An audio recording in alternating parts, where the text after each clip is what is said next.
Sunday evening meet and greet with Josh Clark.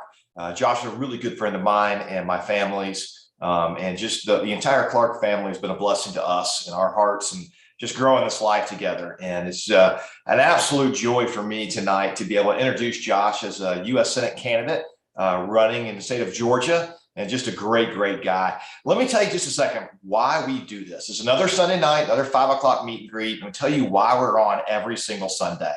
We want you to be able to meet Josh and get to know his heart.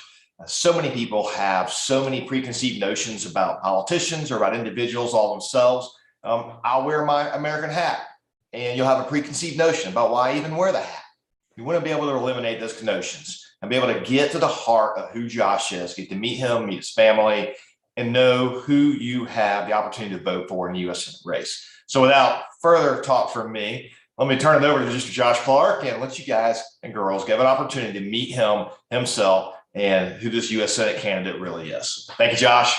Thank you, Jeff. It's great to be here. Thank you for the kind introduction. And Jeff, don't you love that song, Proud to be an American? I know that our online audience didn't get to hear it because we played it before the official start, but man, that just gets me fired up. And Jeff, I want to thank you for being a proud American. I want to thank you.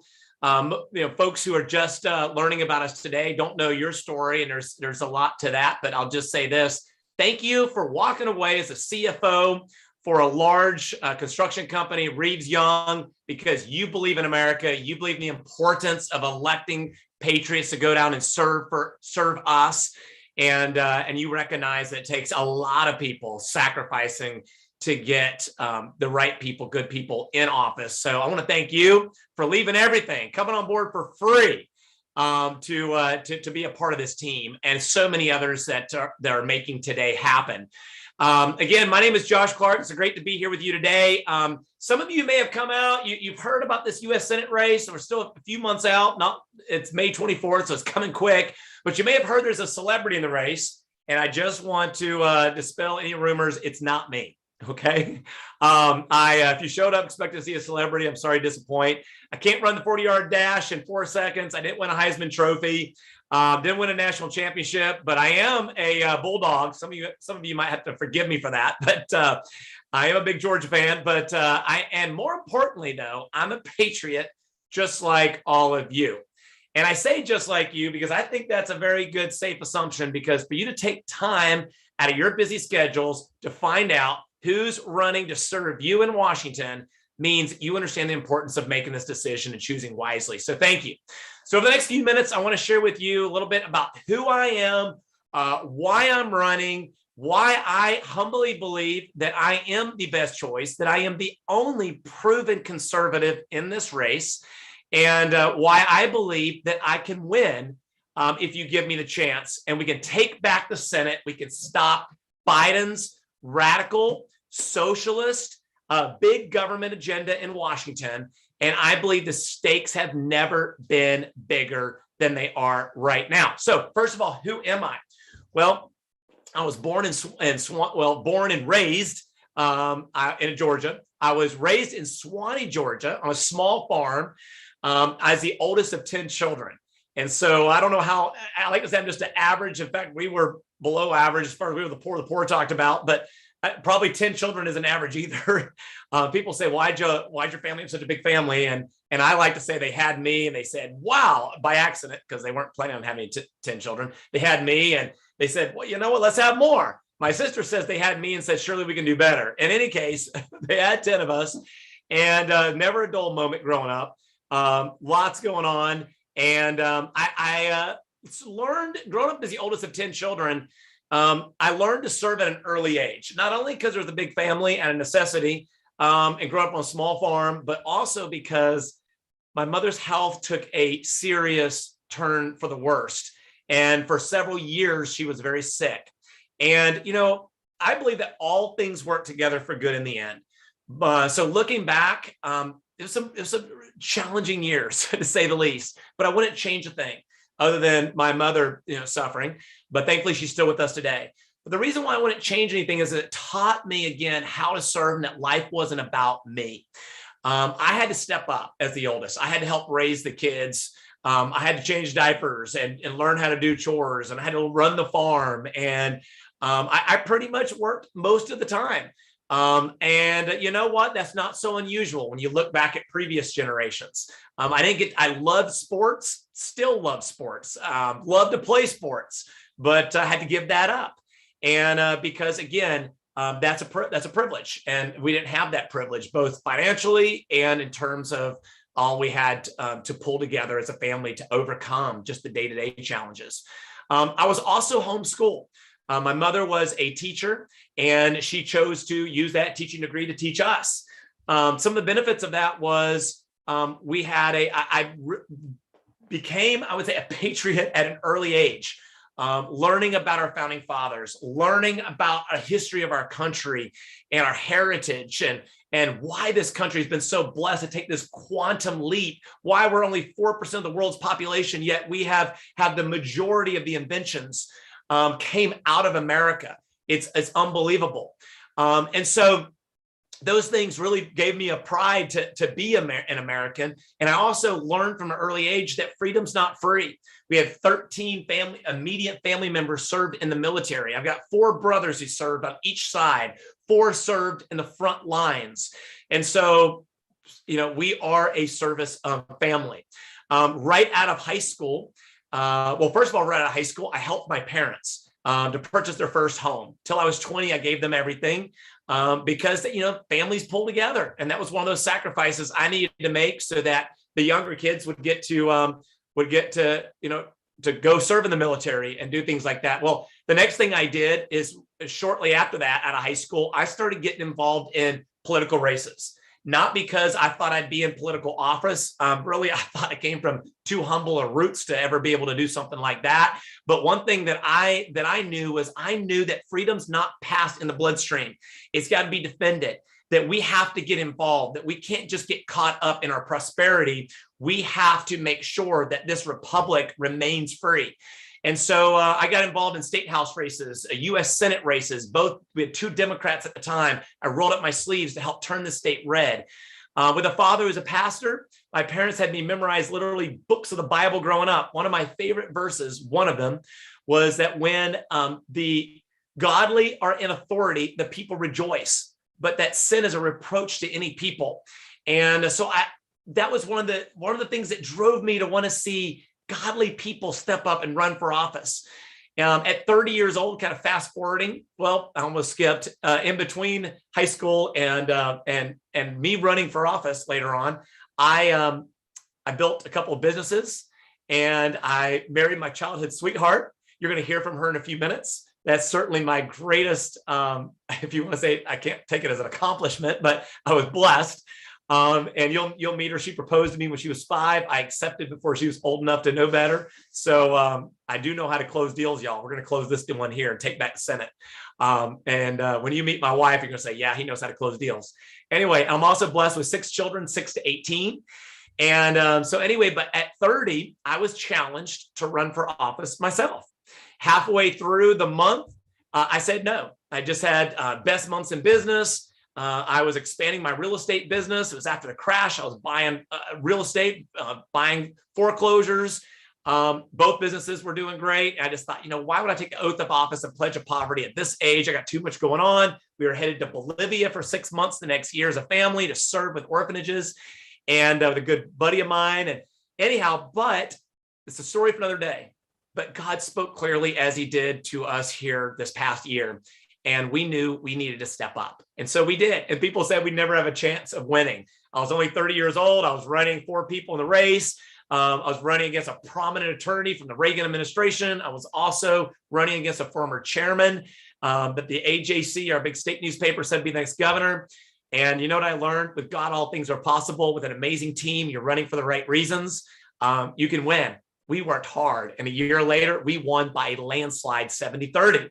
Well, I served 2 terms, and I'm proud when I talk about I'm proud of our accomplishments, what we were able to do, how I was able to serve the people of Georgia. And then I left unopposed because I've always believed that public service should be for a season, and it's not about a lifetime career. A few of the accomplishments that I'm thankful for, and it's why I'm able to tell you, you're not rolling the dice. And I think there's some great people in this race, but you're going to have to roll the dice. We've got some great patriots. We've got some great people in this race. But you know what I learned through my service? That you can be a great person. You can be a celebrity. You can be a military, but it doesn't necessarily mean you are a conservative, let alone a constitutional conservative. And so a few of my proud accomplishments, one is I earned the Defender of Liberty Award for having a consistent conservative voting record. I was proud how we were able to balance budgets, cut something we need to do in DC, right? Cut taxes for Georgia families, reduce state debt, help pass the fetal pain bill. We were one of the top 5 states in the nation for abortions, sadly. Let me tell you how I became pro-life. First conversation I had, and I've learned that the liberals couldn't argue with me on this issue, because the truth of the matter is my mother. My mother, when I was about 5 or 6 years old, I asked her a question. I was a very curious kid, had a lot of questions, bless my parents. But I asked my mom, are we Republican or are we Democrat? I'll never forget her answer. She said, son, parties change, but principles remain. A lot of wisdom to that right there. But she said, we vote for the party that supports life. Well, she went on to explain to me why, from a biblical standpoint, from a constitutional standpoint, that the Declaration of Independence says, we hold these truths to be self-evident, that all men are created equal and endowed by the Creator with certain unalienable rights. In other words, you cannot argue with them. Unalienable rights, that among them are life. Oh, wait, what? Life, liberty, and the pursuit of happiness. And so that is the purpose of government, is to protect life. And so I realized I was pro-life. I'm proud of the impact that I got to have and co-sponsoring that bill, the fetal pain bill. I'm also proud the NRA gave me their highest endorsement ratings in Georgia Right to Life. I'm proud that I was able to earn the Consumer Champion Award, worked with Clark Howard to help clean up identity theft, one of the fastest growing crimes. And so again, yes, a proven conservative. I stood up against Obamacare. I stood up against our speaker. I'll never forget that conversation. I'll never forget watching in my first year, seeing grown men, grown women, seeing accomplished people, seeing even seeing throughout the years, military members, good people, but seeing them cave without understanding how, it's one thing to take bullets, which I so respect, God bless them, we need them. And it is another thing to be proven conservative. And that you don't bow to leadership, that you understand the principles and you stand true, and you understand the 10th Amendment and the powers that have not been granted to the federal government are reserved to the states and to the people. Understanding those things is essential. So anyhow, why am I running for office now? Well, duty has called is why I'm returning. Duty calls.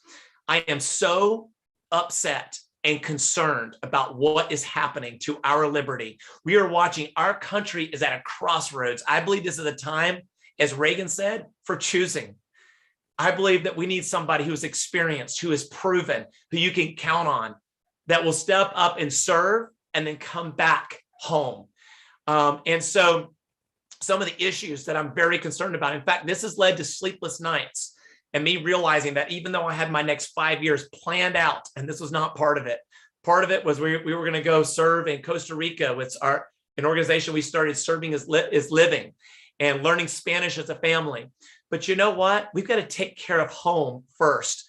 We've got to be faithful in our own backyard, and this country is falling apart.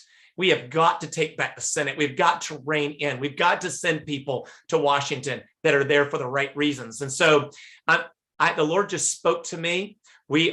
Faith is guides my wife and I, and the Lord just spoke to me abundantly clearly, to the point where we both said, whatever it costs, just like, the same attitude we need to have is the same as our founding fathers that said, we pledge our life, we pledge our fortunes, we pledge our sacred honor, and this country is worth defending.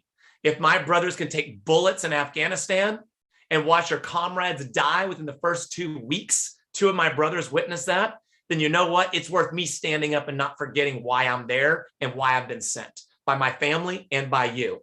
Some of the top issues that I'm really concerned about is our budget.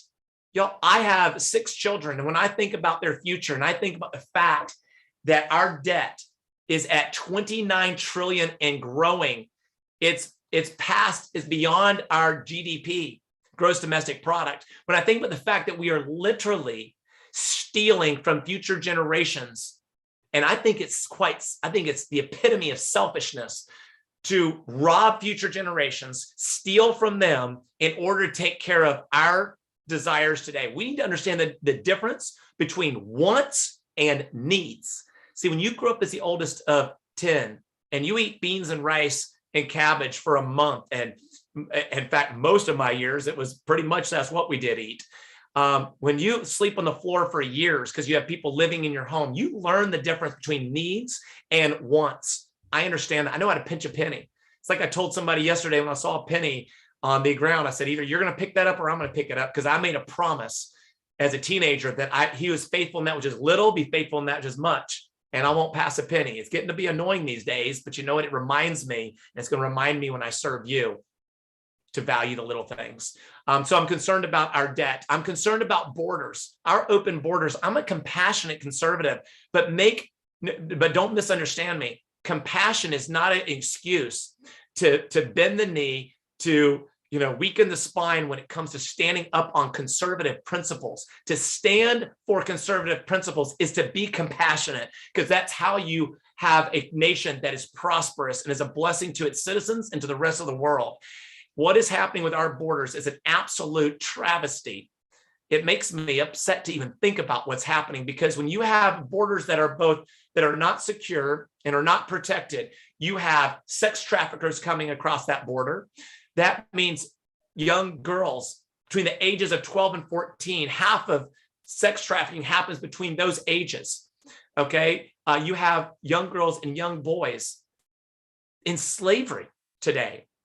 And when I talked to a guy who does sting operations, he told me last summer, before I was ever running for office, he said, Josh, in Central America, he does this. He said, when you open your borders, he said, it affects all of us. All of our youth is affected. But it's not just sex trafficking, y'all, it's drugs. More than 3 times the amount of drugs flowed across the border last year when Biden opened it up for a free-for-all for everybody. Guess what the #1 cause of death is now between the ages of 18 and 45? It's drug overdose. It's opioids. Most of that's coming from China. China is killing our youth. They know exactly what's going on. Make no mistake, our #1 enemy is China right now. We've got to have people who stand up regardless of how it affects their business interests. And then, next, the security of our nation is being affected by these borders, right? Third is freedom. Y'all, vaccine mandates. I don't care whether you're for vaccines or you're against it. We've got a generation who doesn't even realize how our freedom is being eroded. Thankfully, people are starting to wake up now and realize that, you know what, the government has no business coming between the doctor and the patient to tell that patient that regardless of what your doctor says, you will get the vaccine because Uncle Sam knows what's best for you. I will stand against that in any form. The government does not, and it goes against the limits of government to mandate vaccinations. Okay, so there's so many examples. Y'all, our religious freedom is under attack. A nurse who could no longer work, who had gone blind, would go to the park and sit on a bench. And as she'd sit there, when somebody would sit down, she'd share her faith. She got banned from the park. Not in America. Freedom of speech, the First Amendment. Freedom of speech and freedom of religion is under attack. So many examples. So I will fight for these, and together we will overcome. And I'm optimistic, and I believe that. Yes, like as I said earlier, the stakes have never been higher. But I also believe that every generation of Americans have overcome the challenges. They've risen to the occasion. And my family and I are going to move into a bus 2 weeks from today, and we're going to crisscross the state of Georgia as a family, delivering hope and optimism. And we're going to fight for America. We're going to fight for our conservative principles and values, because I believe it's not too late. I will not sit by, though, and watch us lose it all, because it can happen just like that, and it's happening quickly. I will not have my children ask me, Daddy, what was it like when men were free? And then to say, well, you know what? I actually did see what was happening, but I didn't want to give up my corporate career. I didn't want to give up, my business interests. I didn't want to give up my freedom to travel and to surf and to have fun. But I saw what was happening. I sat by and did nothing. That's not going to happen. That's why I'm rising up. And so I want to ask for your support, and I want to ask you to join us as we overcome together. And I want you, speaking of overcoming together, I want you to meet my wife, my better not only half, but my better three quarters. She's in this fight with us for not only our children, but your children, and for America. Chelsea, will you join me? Yes. You're in for a treat, y'all. Hey guys, happy Sunday afternoon. Thank you so much for taking time out of your busy afternoon to join in and learn a little bit about Josh and just what he stands for, what we stand for. Right. As he mentioned, I've known him, or we've known each other for, I think, pretty much our entire life. I met him when I was 2, and I fell in love with him at a very young age because I saw his heart for others. He is a compassionate conservative, and I saw that from day one, which is probably why at 5 years old, I told him I was going to marry him. I was like, I'm locking this guy down. He has a heart, a servant's heart, and, just having that first row seat for, I guess, the 37 years I've known him is it's been amazing. I've gotten to see him go down and serve in our state of Georgia. He went down as a public servant, At the state capitol. Yeah, as a state legislator. And, I saw him under pressure. I saw him just never break, for his conservative values and what he stands for. And that can be scary, especially when we think about we are electing a U.S. senator to go to Washington and fix a country that is, we see these agendas being ushered in, scary agendas at a fast pace. We need somebody ready to go to work on day one and know that they are not going to be pressured. They're not going to be bought. And they're going to stand for the reasons we are voting him in. And so think about it. That's 6 years. So we can't gamble in this race at all, right? Of who we get there. That's right. So, of course, when we were talking about it as a family, realizing like, okay, what does this mean? What does it mean we're giving up? I mean, the sacrifice is, of course, real because of the free. Yep. It started with Christmas, and the did. kids were all on board with us. Yeah. But you know what? Yes, they're all on board because Yes. they got to see their dad serve firsthand. They've gotten to see his compassionate heart and how he is just willing to take the shirt off his back and give it to somebody if it's even the last one that he has. So I'm just so proud of him that, he is such a leader in our family and that we get to be in this journey with him. I would not have it any other way. I think about a verse that says, for such a time as this. And that is what our family believes. And, one thing I know what we're going to see in him going to Washington. He's going to go there with the backbone that we know that he has. He's going to serve honorably. He's going to go there and he's going to make sure he's protecting or limited government, individual freedom. We are going to fight for free enterprise and timeless truths, which is our fight for our Constitution, those biblical principles, that foundation that it was built on. And so I know he's going to serve honorably that way. And I know he's going to come back the father, the husband, and the friend that we all know. And so I'm just so proud to be along this journey. I cannot wait to crisscross the state of Georgia and get to see so many of you, dear friends, and make so many more new ones. God bless you guys. Have a wonderful afternoon. Bye-bye. All right. Well, you see how blessed I am, and how blessed, honestly, not just I am, but the state of Georgia is going to realize that you give me the privilege of serving. I've got an amazing wife right there with me, and it makes all the difference in the world. So as we begin to wrap this up here in a moment, I want to share with you a quick story, and it has some humor, but it's also quite serious. And I think it's a great way to kind of land this plane. There's a senator who was on his way to a town hall, and he got run over by a Mack truck. And so he's at the pearly gates, and there's St. Peter, and St. Peter says, well, do you want to go down to hell or go to heaven first? He's like, excuse me, I always hoped I'd make it to heaven. He said, well, you got to spend a day in hell and a day in heaven, and then you make your decision. He said, well, if that's the way it has to be, okay. So he goes down, down, down, the doors open, and to his surprise, it's a beautiful golf course, and he sees his friend off in the distance teeing up, and he's playing golf. Who would have known, right? That night, he's eating steak and drinking champagne and having a good old time, and next thing you know, the angel comes to him and says, well, it's time to go to heaven. It's like, wow, can't imagine any better than this. Next thing you know, he's out on the clouds with the saints, worshiping the Lord, and then his time's up. The angel says, okay, now you choose. Will it be heaven or hell? He said, well, I never thought I'd say this, but Seeing as that most of my friends are down in hell, I think I'll choose hell. So he goes down to hell. The door's open. And next thing you know, he is horrified. It's a desert land, fires everywhere, friends dressed in rags and anguish and torment. He finds the devil and he's mad. And he says, devil, I don't understand. What happened? And the devil says, oh, it's easy to explain. Yesterday we were campaigning. Today you voted. So you get my point.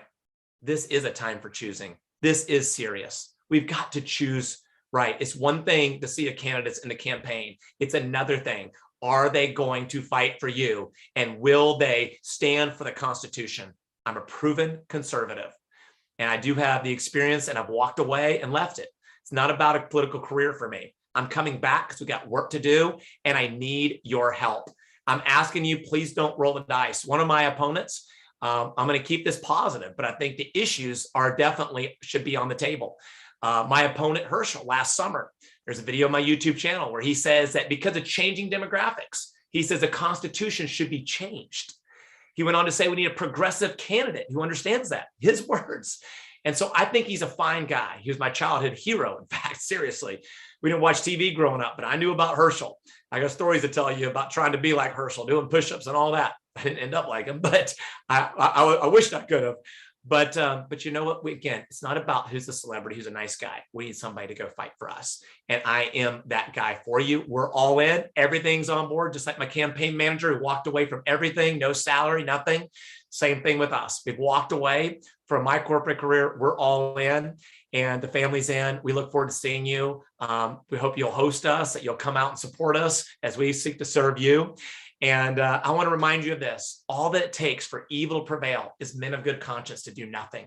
And never doubt that a small group of thoughtful, committed people can change the world. Indeed, it's the only thing that ever has. And so speaking of a small group, I'm asking you to join that group.